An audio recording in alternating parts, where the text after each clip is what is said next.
Welcome back to Rappin' Wrestling. It's your boy, T the Monster, and ladies and gentlemen, yesterday, or last night rather, was the 2025 Royal Rumble.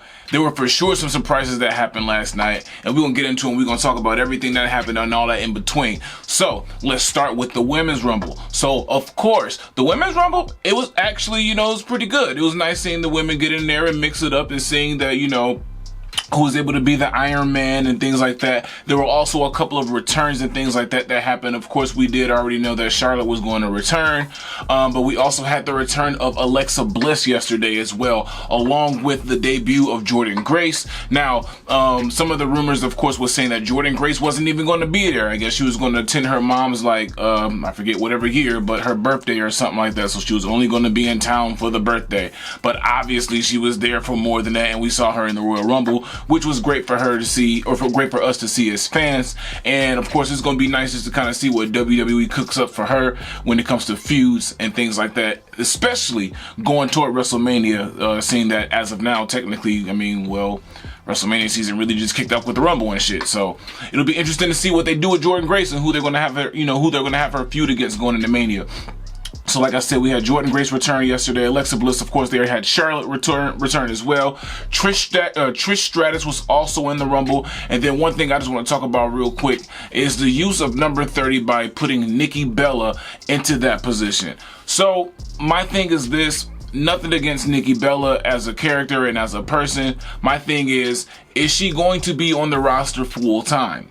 Is she going to be on the roster full time? Because if she is, then I can understand justifying putting her at the number 30 spot for the Royal Rumble. If not, if it was just like a one-time thing, like kind of how maybe it is with Trish, where she's just showing up as a Legends type thing, they should not have used her as number 30. They should have got another up-and-coming NXT star or somebody that they're looking to push with a legit chance at being, the women's champion soon as number 30. Or they could have put Charlotte there, as much as we kind of knew that she was going to win the Rumble. So, of course, the Women's Rumble ended with Charlotte, of course, winning the Rumble. That was so predictable. We definitely knew that someone else was going to win the Rumble this year. I didn't even see that coming out of left field. Didn't know Charlotte was going to win the 2025 Royal Rumble at all. But anyway, glad to see that, we got Charlotte there as the challenger for the Women's Championship coming up for WrestleMania. Who will she challenge going for WrestleMania? Will it be Rhea Ripley? Will it be someone else? It'll be interesting to see kind of how they do that, because of course we did see, I think was it last year, that it was Charlotte versus Rhea, and then at Mania, and then Rhea won and things like that too. So they can kind of rebuild on that feud if they want to and kind of go from there. But it'll be interesting to see how they do this and how they go going forward for the Women's Championship. The second match, of course, was...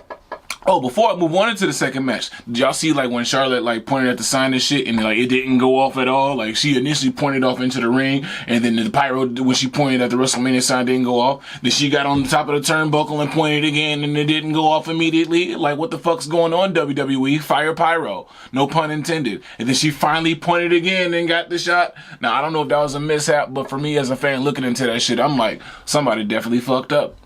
But anyway, like I was saying before, going into the tag team match. So, we had DIY versus the Motor City Machine Guns in a tag team match at WrestleMania, in a tag team match at Royal Rumble in a 2 out of 3 falls match. So number one about this match is, let me just say how interesting it is to have a 2 out of 3 falls match at a Royal Rumble match and a tag team match. Number one, great match, of course. I love the segments of chain wrestling that you saw where you kind of didn't really know, couldn't really pay attention to what was going on. I actually like that because it kind of shows how tag team wrestling, I feel, should be displayed when there's 2 different teams going at it and they're both doing amazing shit in the ring. So good job with that from both teams there.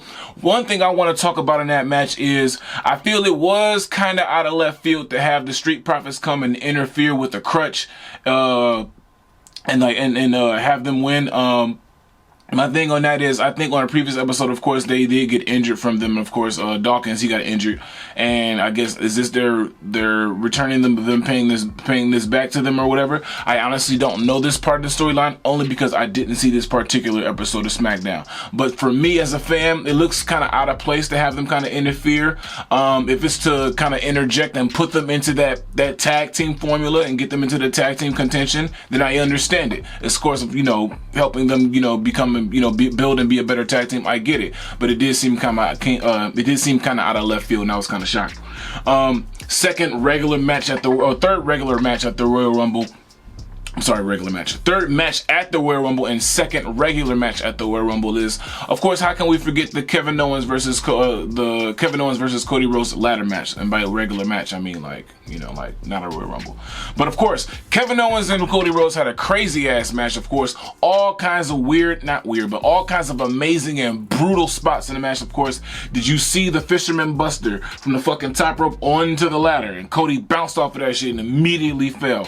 Great part of the match. To me, that was one of the greatest highlights of the match, along with the Alabama Slam on into the ladder, which kind of like ended the match for the most part. Great finish. One thing I want to talk about in this match is, I think that we about to see Cody turn heel. We've seen glimpses of it. We've been seeing glimpses of it. Cody coming and loading that Homelander Cody, as the internet company or community's been talking about. It'll be interesting to see like what happens with this part of Cody going forward. Only because of something I'm going to say like ends the match ends this video involving John Cena. So Cody, of course, I think he's going to turn heel very soon, going into Mania, or maybe even turn heel at Mania. Maybe he loses his belt at Mania and turns heel. But I think we saw glimpses of it yesterday in the match against Kevin Owens. Great match, of course, between the two. Very physical, very brutal. It was exactly what it was built to be. A great brutal match between two former friends going at it for the championship.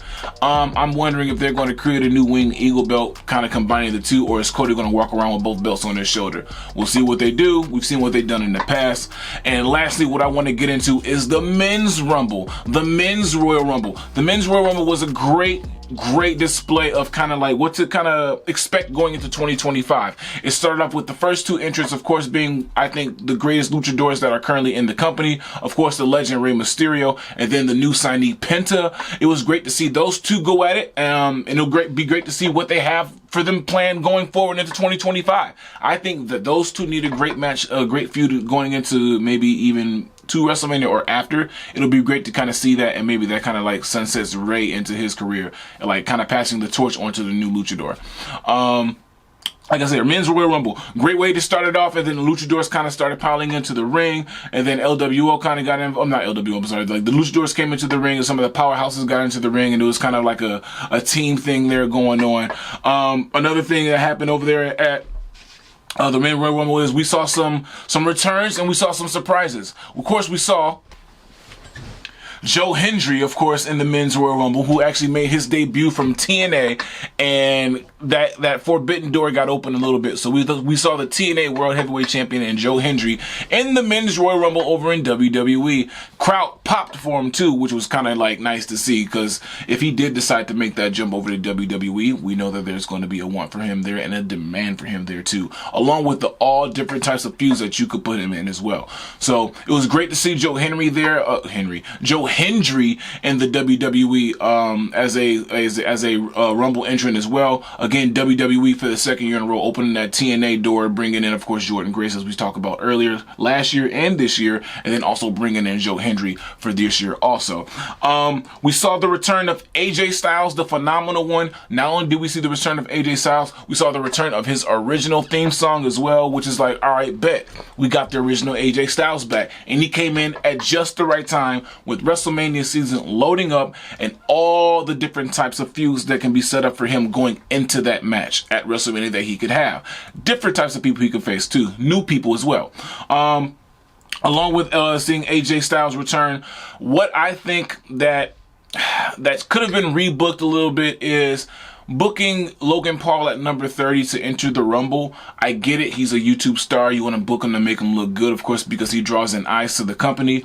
However, they could have put him same as putting him at like a 27 or something like that. But him coming at 30, you saw how the crowd kind of reacted. Of course, he's a heel, so of course they're going to react as they do to heels. But I feel some of that, the reaction was like, oh, yeah, Logan Paul. I think that some folks were kind of expecting like a big return or a big pop for number 30 like The Rock or somebody like that. Nothing against Logan Paul. Obviously a very tremendous performer in WWE. And of course, I think he said he's going to be like looking to go kind of like full time with the wrestling or something like that this year. So it'll be great to see kind of what happens with that.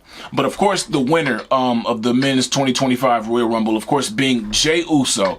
I did not predict that. I did not predict Jey Uso winning the Royal Rumble. Good for him. Congratulations to Jey Uso.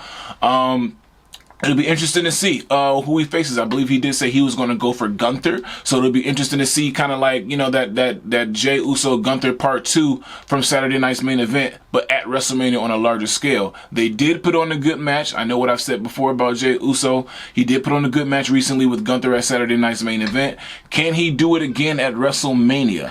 And that's if he makes it to WrestleMania. Who's to say that he gives up his challenge to Gunther at WrestleMania in Elimination Chamber? We did see John Cena say he's going to be in Elimination Chamber as well. Does that mean that John Cena is going to win and go into WrestleMania to face Cody because John said it's good for business?